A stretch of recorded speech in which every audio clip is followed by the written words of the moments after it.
kulturnega pitja, vina in alkoholnih pijač in to moramo tudi temu primerno pospremiti. Veseli nas, da ste v takem številu, zelo smo bili presenečeni nad odzivom, kar nas vsekakor veseli.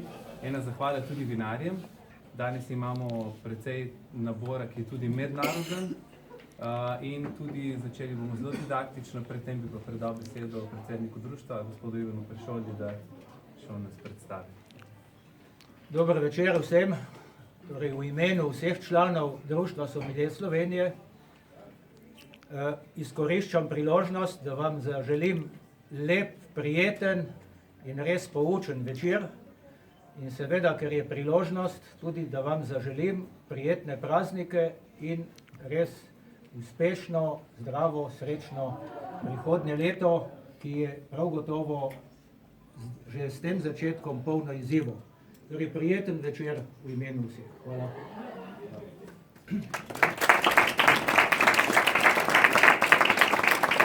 Danes imamo med drugim tudi kar dva predavatelja. Pridružil se nam bo kar takoj gospod Blaž Suhač, ki nam bo nekaj predstavil o samih šampanjcih in o deželi šampanje.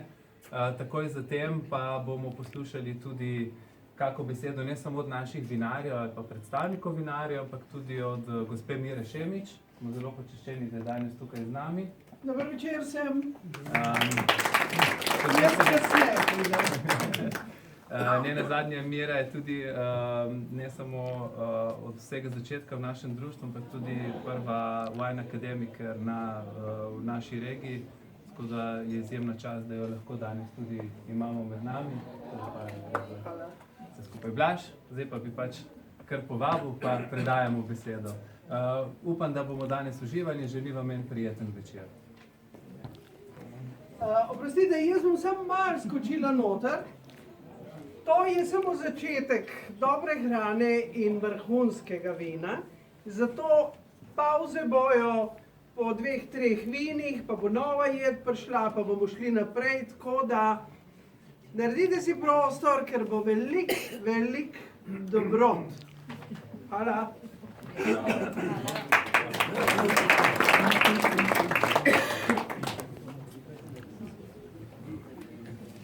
Dober večer. Jaz sem se odločil, da bom tukaj, ker se mi zdi, da me vsi enako slabo slišite. Slabo slišimo. Ok, hvala. Vzeto na znanje. Ja, dober večer. Veliko veselje mi je, da sem danes tukaj. Hvala Ivo tu za povabilo. Hvala vsem vam, da ste se vzeli čas, da ste tukaj. Jaz sem Blaž Suhač. Sem predvsem ljubitelj vina. Sem en tistih ljudi, ki ne razmišljajo kozarc na pol poln, na pol prazen, ampak razmišlja, da bi se da še kaj vina noter naliti. Sem tudi direktor podjetja Botila, zato sem danes tukaj.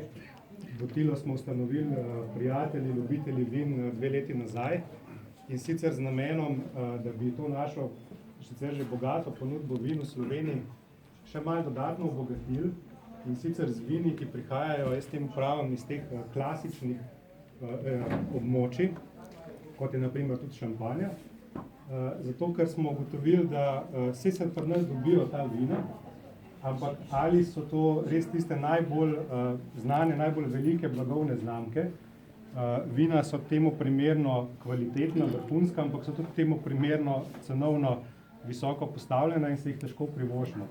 Na drugi strani pa iz teh območij dostikrat prihajajo tudi vina, ki so bolj industrijsko pridelana in se v bistvu po domače rečeno šlepajo na brendu, na slavi regije, ampak v bistvu nikaj dosti od njih ne izražajo karakterja tega terroirja. Mi smo se odločili, da bi bili nekje vmes, zato ker v teh področjih je veliko majhnih pridelovalcev, ki delajo še vedno na svoji zemlji, pridelujejo vino sami in so izredno kvalitetni in tudi veliko bolj dostopni. En takih področij, s katero sodelujemo, je šampanja in še to bi rad povedal, čisto za ene take osebne izkušnje. Skozi naše raziskave smo opazili, da seveda je fajn piti dobra vina in iščemo vsi dobra vina, ampak nekaj pa vedeti o tem, iz kje to vino prihaja, pa nekaj vedeti o zgodovini tistega področja, zakaj so stvari take, kot so, pa dela vina še veliko bolj zanimiva in lahko v teh vinih še veliko bolj uživamo. In zato sem se danes odločil, da ne bi toliko govoril o šampanjcih, ampak bi nekaj povedal o šampanji, kako je sploh do tega prišlo, kako je šampanja postala, bi rekel, številka 1 na področju penečih vin na svetu, kdo jo ne pozna. V Šampanji so prvi zasadili trto stari Rimljani. 5. stoletje po našem štetju je nekako uradno neki zapisi obstajajo, verjetno je bila trta tam že prej. Rimljani so tudi sicer zaslužni za zasaditve trt v večini najbolj znanih francoskih regij, tudi v Bordeauxu, tudi v Burgundiji. S tem, da so v Šampanji so bile določene specifike. Sploh, če se tako v mislih predstavimo 1500 let nazaj, takrat nekih tehnologij ni bilo, takrat je bilo recimo že temperaturo regulirati, pač kakor je bilo zunaj, tako je bilo. In Šampanja je bila zelo zahtevna takrat za pridelovati vino. Namreč povprečna temperatura v Šampanji je 11 stopinj Celzija. Danes, verjetno takrat je bila še malenkost manj. Zaradi tega so imeli težave z samo zrelostjo grozdja. Trgatve v Šampanji so konec septembra, začetek oktobra, pri čemer grozdje dosega šele takrat komaj tehnično zrelost. Recimo Chardonnay, ko ga trgajo, še vedno na pogled je zelen, ni tak lep zlato-rumen, kot ga imamo pri nas. Zaradi nizkih temperatur in zaradi zemlje, visoke kisline in nizka vsebnost sladkorja. Kakšna vina ratajo iz takega grozdja? Neizrazita, taka, mi rečemo flat, ne, plehka, prazna, izredno kisla. Težko je bilo začeti takrat s takimi vini. Druga težava, ki pa je dejansko in splet okoliščin Šampanjo naredil takšno, kot je, so pa te nizke temperature in relativno pozne trgatve. Namreč, ko so oni potrgali grozdje in ga sprešali in začeli fermentacijo, niso takrat imeli možnosti regulirati temperature, tako da so bili odvisni od ambientalne temperature, ki je bila pa nizka. Fermentacija je bila zelo počasna in pogosto je prej prišla zima, kot je bila fermentacija zaključena. A kdo ve, pri katerih temperaturah kvasovke še fermentirajo? Tako približno. 13, Nižja, pa tudi še manj. 10, tam je pa povprečna 11. Ne? Kvasovke niso prišle do konca s fermentacijo, ostalo je nek nepovred sladkor in ta fermentacija se ustavila. Kvasovke so zaspale, po domače rečeno, ampak spomladi, ko se je utoplilo, so pa se zbudile in so fermentirale naprej. Medtem so pa Francozi ustekleničili ta vina in ker poznate šampanjsko metodo, veste, kaj se je začelo dogajati, ko so začeli odpirati spomladi steklenice ali pa poleti, se je pač to vino penilo. Marsikajšna steklenica je tudi eksplodirala takrat. Ta postopek, torej te težave so oni imeli celo tisočletje. Tam do srednjega veka, pa potem še v renesanso, nekako oni tega problema niso rešili in niso bili dobro sprejeti na evropskem trgu. Tudi francoski kralj, recimo, ki je pač vedno bil neka avtoriteta, je rekel, da vina z mehurčki so vina z napako. Na nek način odrešitelji Šampanje so bili Angleži. Angležev mislim, da mi ne dojemamo kot nek blazen vinski narod, ampak Angleži so bili vedno dobri kupci vina iz Evrope, vedno dobri kupci vina iz Francije. Najbolj cenjena vina v Angliji so bila iz Bordeauxa in iz Burgundije. In lejte ga, no, zlomka Šampanja je pa ravno na poti iz Anglije v Burgundijo. Ti trgovci, ki so vozili vino v Anglijo, so se pač ustavljali v Šampanji, so prišli v kontakt s temi šampanjskimi vini in so ugotovili, da ja, sicer ta vina niso tako kvalitetna, kot so vina iz Burgundije, ampak vseeno bi se jih pa mogoče dalo za eno boljšo ceno prodati. Tako so vina iz Šampanje prišla v Anglijo. V Angliji so se pa najprej posameznikom, potem pa tudi malo večjim množicam ta peneča vina zdela zelo zanimiva. In kar naenkrat je to postalo zelo popularno, najprej med meščani, ki so bili pač prvi kupci, ker se niso mogli privoščiti dražjih vin iz Bordeauxa in Burgundije. Potem so pa tudi plemiči slišali, ker so bili pač vedno malo ekstravagantni, da tam so pa neka vina penijo, pa so začeli tudi oni to naročati. Ko so enkrat to dobili plemiči, seveda je stvar postala zanimiva tudi za angleški dvor in tam nekje že v 14. in 15. stoletju je angleški dvor bil dobro založen z vini iz Šampanje, pri čemer so bile tiste steklenice, ki se penijo, bolj zaželene. Ko je enkrat nekaj postalo popularno na angleškem dvoru, ki je največja avtoriteta in največji trendsetter takrat bil v Evropi, seveda to postane popularno tudi v vseh drugih dvorih v Evropi. Leta 1715 je kralj Francije postal Filip II. In Filip II. Se je uklonil temu trendu, temu pritisku mode iz Anglije in je priznal, da peneča vina iz Šampanje so pa zanimiva. In je tudi takrat francoski dvor dobro založil z penečimi vini. Ko pa enkrat je nekaj popularno na dvoru v Parizu, potem pa seveda vsi, ki živijo v Parizu, hočejo isto jesti pa isto piti. To so zaznali gostinci, to priložnost, in gostinci v Parizu so začeli iskati ta peneča vina iz Šampanje. Govorimo o začetek 18. stoletja, takrat seveda ni telefonov, pa mailov, pa tega, pa ne moram kar na internetu pogledati, kdo v Šampanji kaj dela, pa sem v peni.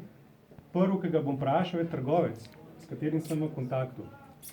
In vinski trgovci so zaznali poslovno priložnost, da je povpraševanje po penečih vinih in so začeli v Šampanji oni ustanavljati podjetja. Ta podjetja so dejansko šampanjske hiše in v 18. stoletju so se začele te šampanjske hiše ustanavljati. Veliko teh šampanjskih hiš je še danes in so izredno popularne.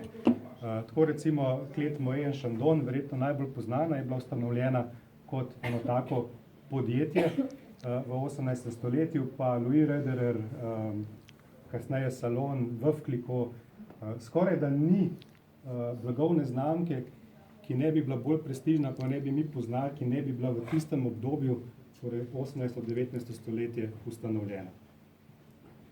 Te šampanjske hiše niso imele svoje zemlje, svojih parcel. Oni so grozdje kupovali od pridelovalcev in se specializirali za pridelavo penečega vina. Tako da nekje do konca 18. stoletja je bilo v Šampanji proizvedeno okrog 300.000 steklenic letno penečega vina, oziroma nekje 10% takratne pridelave. Tako za občutek, kako so te stvari potekale. V tem času, torej te hiše so bile tudi kapitalsko močne, lahko so si privoščile, imele so informacije, to so bile trgovci, ki so potovali v različne dele Evrope, nosili so znanje, vlagali so v raziskave in so dejansko zaslužne za to, da so šampanjci takšni, kot jih poznamo danes, da so razvili šampanjsko metodo z vsemi temi postopki, s tem, da to ni šlo vse z danes na jutri, pa tudi ni ena klet vsega tega pogruntala. Recimo tista pika na i šampanjske metode je ta degužacija, na koncu pa dodajanje ekspedicijskega likerja. To so izpopolnili v kleti Veuve Clicquot. Konec 18. stoletja je izgledalo, kot da je nekako Šampanja dobila ta zagon po 1500, 1300 letih teh težav z tistimi kislimi, nezanimivimi vini, pa z nekim naključnim pokanjem steklenic, je to kar naenkrat postala ena zelo zanimiva pokrajina. Zdaj, ko smo že v tistem obdobju, praktično ne moremo preskočiti enega gospoda, Pierra Perignona, oziroma bolj znanega kot Dom Perignon. Nekaj besed mislim, da je treba o njem povedati. Dom Perignon slovi, kot se veste, on je odkril šampanjec, pa razvil je šampanjsko metodo, pa če ne bi bilo njega, ne bi bilo šampanjcev. Ampak ne vemo pa recimo tega, da on je bil dejansko kletarski mojster v benediktinskem samostanu v Haute-Villerju. 1668 je nastopil na ta položaj in bil je velik perfekcionist. Njegovo glavno delo dejansko je bilo pridelovati vino in samostan je živel od prodaje tega vina. tako da je imel dejansko zelo pomembno vlogo. On kot perfekcionist je bil eden prvih, ki je začel razmišljati, da mogoče burgundske tehnike dela v vinogradu, ki so jih takrat uporabljali, ker se je šampanja učila in capljala za Burgundijo, mogoče niso najboljše za šampanjo, ker imajo tako drugačne pogoje, tako drugačne razmere, da je treba nekaj drugače narediti. In on je uvedel serijo ukrepov. Recimo, zanimiv ukrep je bil, da je znižal trte, zaradi tega, ker je želel grozdje približati zemlji, da je zemlja vsaj preko poletja malo bolj ogrevala te grozde. Ne. Recimo pri nas je obratno, tukaj je toplo, sploh na Primorskem želimo grozdje malo dvigniti, ker bi jih čez poletje sicer dobesedno sežgalo. Potem naslednji ukrep je bil, on je zahteval trgatve zelo zgodaj zjutraj, zato ker je bilo hladno in se je grozdje bolje ohranilo, ni bilo toliko oksidacije. Zahteval je transport grozdja na mulah ali na oslih, nikakor pa ne na konjih, zato ker je, bi rekel, hoja, premikanje mul in oslov je bolj mirno. Konji bolj skačejo in se grozdje bolj pešta. Odkril ali pa, dajmo reči, izpopolnil je postopke stiskanja, prešanja. Razvil je več stopenj tega prešanja in samo do ene točke je on uporabil ta mošt za vino. Od neke točke stiskanja nekega tlaka naprej je ugotovil, da je v vinu preveč taninov, da je preveč barve tudi v vinih, ampak tiste take čudne rozikaste barve modrega pinota, ne neka taka prava rdeča, kot je poznamo z Burgundije. Tako da veliko teh raznih stvari je on uvedel, predvsem z namenom, da bi delal najboljša možna bela vina iz rdečega grozdja in to mirna vina. Dom Perignon v resnici nikoli ni skušal delati penečih vin, on je dejansko bežal stran od tega, ker takrat je bilo to še vedno tretirano kot napaka. Tako da tukaj smo vsi malo žrtev odličnega francoskega marketinga, ki se je začel razvijati šele kasneje, kako je pač ta frontman Dom Perignon prvi zaslužen za razvoj šampanjske metode. Mimogrede pravi, dajmo reči, ne izumitelj, ampak en znanstvenik je bil, ki je znanstveno pojasnil, kako pač pride do teh mehurčkov v steklenicah. In ta znanstvenik je bil Christopher Merritt, leta 1062 in po imenu, prav ste ugotovili, bil je Anglež. Tako da angleški znanstvenik je bil tisti, ki je prvi kontrolirano naredil peneče vino. Pojmo zdaj nazaj tam na 18. stoletje pa na šampanjske hiše, se pravi, zdaj smo že malo naprej, ogromno je povpraševanja, šampanjske hiše se razvijajo, metoda se izpopolnjuje in izgleda, da zdaj bo pa kar naenkrat vse super, da zdaj bo pa ta šampanja končno zadihala, pa bo nekaj iz nje. Ali si ga 1789, francoska revolucija in kar precej francoskega plemstva, odličnega trga lokalnega za šampanjo, konča na giljotini. Trg izgine, šampanja se začne fokusirati na tuje trge, poudarijo izvoz v Anglijo, tudi v Rusijo. Naslednji udarec, Napoleon. Napoleon napade vse, kar mu pride pred oči.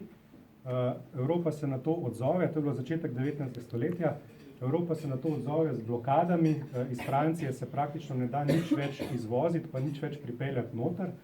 Sicer je bila to zlata doba tihotapcev, tudi šampanjcev, nekaj zanimivih zgodb tudi na to temo. Ampak kar naenkrat šampanja izgubi dva zelo pomembna trga, Anglija in Rusija. Za povrhu Napoleon izgubi te svoje vojne in zavezniki pod vodstvom ruske vojske naredijo protinapad in ukorakajo 1815 v Pariz. Na poti se ustavijo v Šampanji in seveda izpraznijo kleti. Takrat je en zelo slaven rek nastal. Vdova Clicquot je, ko je pač gledala tisto opustošenje v kleti, je rekla, saj ni problem, danes pijejo, jutri bojo pa plačali. In na nek način se to danes uresničilo, Rusija je spet odličen trg za šampanjo. Temu potem so sledile še druge težave. Proti koncu 19. stoletja je Evropo, pa tudi Šampanjo prizadela trtna uš, ki je uničila ogromno vinogradov. Konec 19. stoletja so bile serije poplav, pozeb, težkih pogojev, ko ni bilo pridelka v Šampanji. Potem so imeli ogromno notranjih težav med pridelovalci pa med šampanjskimi hišami, zato ker so šampanjske hiše postale močne in so začele sklepati kartelne dogovore pri nabavi grozdja. Za povrhu so veliko grozdje začeli voziti iz drugih pokrajin, sploh ki se pojavila železnica, ker so takrat pač to lahko počeli. In rezultat vsega tega delovanja je bil, da so bili pridelovalci grozdja v takrat že zelo prestižni regiji, ki prodaja svoja vina, svoje šampanjce dvorom, plemičem, najbogatejšim ljudem v Evropi, ti pridelovalci so bili pa na robu revščine. Na to so sledili še težave. Prohibicija v Ameriki je odnesla ameriški trg za kar nekaj časa. 1917 buržoazna revolucija v Rusiji odnese plemstvo v Rusiji. Seveda pa tudi ne smemo pozabiti Prva svetovna vojna. Največja fronta, zahodna fronta, je šla točno preko Šampanje in takrat so zorali še tisto, kar je trtna uš pustila. Tako da Šampanja se je pravzaprav zares začela na noge postavljati šele po Prvi svetovni vojni. Takrat so začeli sprejemati serijo ukrepov. Prvo so se pridelovalci povezali med sabo in so, predvsem zato, ker je bilo treba obnoviti vinograde, dali so skupaj kapital. Mislim, da so uvozili korenine iz Amerike, ker so bile odporne na trtno uš, na novo zasadili večino vinogradov, pri tem pa tudi bili zelo pozorni, kje sadijo. Torej niso zasadili čisto vse, kar je obstajalo prej, bolj pozorno so izbirali lege. Naredili so popis teh leg, začeli so omejevati, koliko trt je lahko na hektar, pa kako točno naj bo poteka vinifikacija. In z vsemi temi predpisi, ki so se med obema vojnama pojavljali, je Šampanja lahko 19. junija 1936 dobila status AOC, torej Appellation d'Origine Contrôlée. In od takrat naprej pravzaprav res lahko govorimo o šampanjcih. Mogoče še nekaj zanimivosti, nekako prehod na danes. Druga svetovna vojna se je končala v Šampanji, končala se je v Reimsu. 7. maja se je Alfred Jodl predal v Reimsu Dwightu Eisenhowerju in to so proslavili z 6 kartoni Pomerija 1936, tako da so v zgodovini je zapisano, da zadnji poki druge svetovne vojne so bili poki steklenic šampanjca. Po drugi svetovni vojni trg in pridelava narašča. Danes okrog 300 milijonov steklenic pridela šampanja, metoda je izpopolnjena, 19 tisoč je registriranih pridelovalcev grozdja in oni prodajajo to grozdje približno 300 šampanjskim hišam. Poleg tega je pa v zadnjem času veliko pridelovalcev se odloča, da bodo pa ne samo, da bodo delali grozdje, ampak da bodo tudi šampanjce pridelovali sami. Pod svojo lastno etiketo danes je takih že 4 do 5 tisoč. To so tako imenovani grower šampanjci. Mogoče ste že kdaj ta izraz slišali. In zaradi te svoje posebnosti, ker so majhni, ker imajo omejene možnosti, kar se tiče grozdja, so zelo vezani na svoj lokalni terroir, so ti šampanjci zelo zanimivi za poznavalce. Mislim, da prihodnost Šampanje je lepa, ampak jaz sem pa zelo nekako se čutim počaščenega, da pri vsej tej 1500-letni zgodovini in vseh teh težavah imam občutek, da živim ravno nekje na tistem prelomnem območju, ko zgleda, da bodo stvari končno stekle. Mogoče bo zato šampanjc še bolj ekskluziven, še bolj iskan, še dražji, ampak trenutno smo pa ravno nekje tam, ko je to še v večine nas v dosegu.